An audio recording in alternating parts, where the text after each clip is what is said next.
Rugby-specific gym exercises can actually be a bit of a trap, and it can really hinder your progress if you don't know how and when to use them. At the end of this video, we're going to run through positional specific exercises. So what's appropriate for a front row compared to, say, an outside back. So you've got real examples that you can go away and implement into your program. Now, before we get there, let's talk about what makes these exercises positionally specific. What makes these exercises in the gym transfer and make you better at your role out there on the rugby pitch. So guys, in this video, we're talking about training transfer, and we're going to clear up some of the confusion that is around that topic in the rugby context. So first things first, the whole reason we use the gym is to increase our ability to produce force, to be strong, powerful, and fast on the rugby pitch. The second reason that we use the gym is to help mitigate against some of the risk that can occur out in the rugby pitch, so to make ourselves robust and strong globally so that we're less likely to get injured when we're playing this contact sport that we play. That being said, if we can take what we're doing in here in the gym and make it more specific to help our role out there on the rugby pitch and make us better out there, that sounds like a winner. That's really important, right? So specialist strength exercises definitely have a place, or rugby specific exercises definitely have a place in a program. But of course there's a spectrum of general exercises all the way through to specialist specific strength exercises for rugby players. And it's very important that we recognise that we need to be using certain exercises depending on where we are in the season, depending on our training age as well, and a couple other factors which we'll deconstruct in this video. With that being said, guys, it's important to remember there are levels to training transfer. Primary, secondary and tertiary transfer. Let me give you an example so you understand it's the same thing that I explained to the guys and they get it straight away. So we use the simple front row example, and primary transfer is all about performing an exercise which carries over directly to the skill that you're trying to influence. So a scrum machine, whether you're packing down alone or you're packing down with your squad, like, it runs through a lot, it ticks a lot of the boxes and the criteria which we are about to talk about. The secondary transfer talks about developing the capacity which is needed to help that sporting skill. So for example, in the front row, we need strong legs, strong core, back squats. Back squats is a general exercise, all right, but there is an element of training transfer if you think about a front row rugby player. The tertiary level of transfer is something that's going to either affect the secondary or the primary transfer, okay? So if we stick with that front row example, it may be that we're going to some sort of assistance exercise in the gym after squats to help us improve our squat performance and increase our 1RM by 20 kilograms, which then we can use in our primary exercise, which then we can use to be better scrummagers.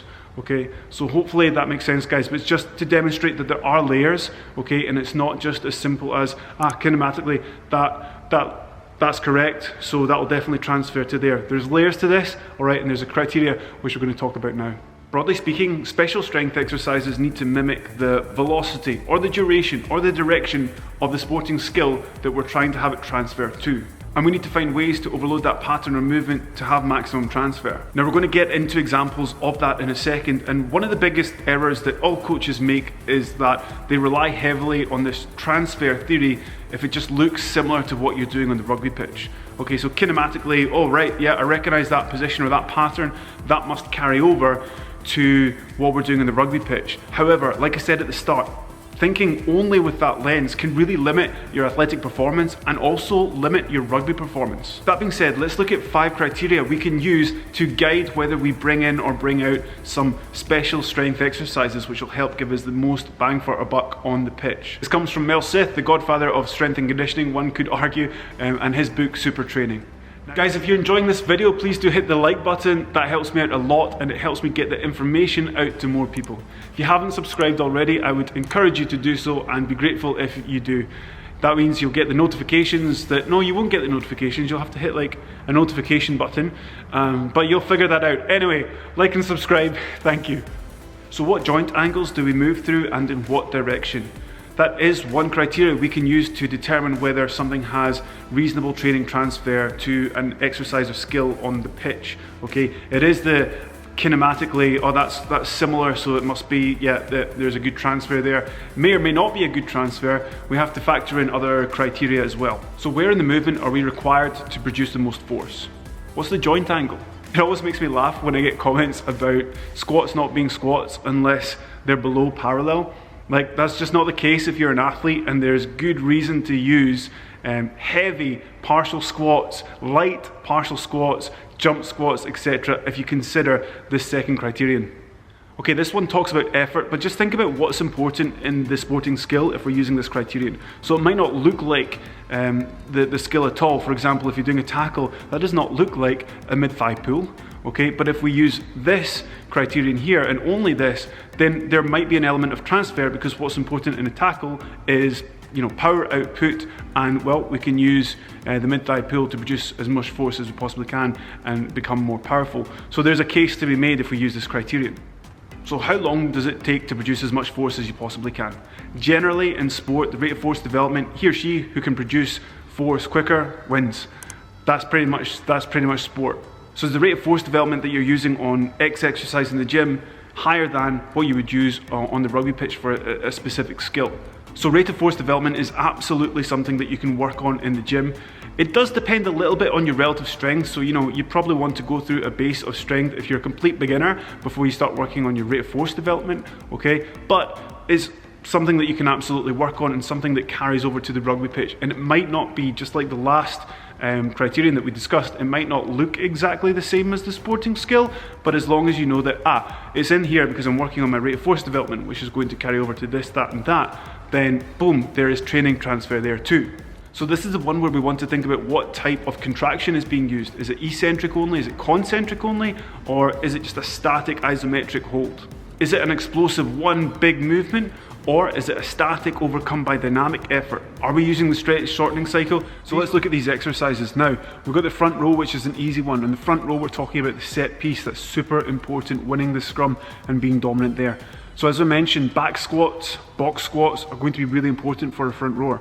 On a tertiary level, anything that strengthens the neck, in this example here, neck harness extensions, that's going to be really important too, not just from injury prevention, all right, but also from a performance point of view in the scrum. So wherever your head goes, like, your body's going to follow. So if anyone's breaking your posture at the neck, it's going to be super hard to then maintain your posture all throughout the chain. So there is a tertiary transfer level there that's important for front rowers. So for second rows, it's all about the line out. Yes, they scrum, they tackle, they do everything, but we're talking about specific positional work here. And a second row, your bread and butter is making sure that you are fast and effective in the line out. So variations of vertical jumps become really important here. Okay, now there's many jump variations that you can bring in, and you have to be careful because, you know, second rows are generally quite heavy as well, so you need to make sure that you're building up to that quickly. So yes, we're talking about reactive strength, you need to be super fast off the ground, but you might need to start with more ballistic type exercises, unloaded exercises, as I'm showing you here, depending on, you know, what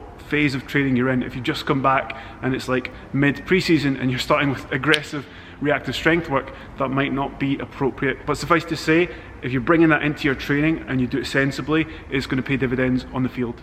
So for the back row, it's a bit divided because the 7 tends to be more involved in contact and the 6 or 8 tends to be more of a line breaker, ball carrier type player. So for the ball carriers, we're working on acceleration. Best way to do that, or one of the best ways to do that, and we do here a lot, is with sled sprints.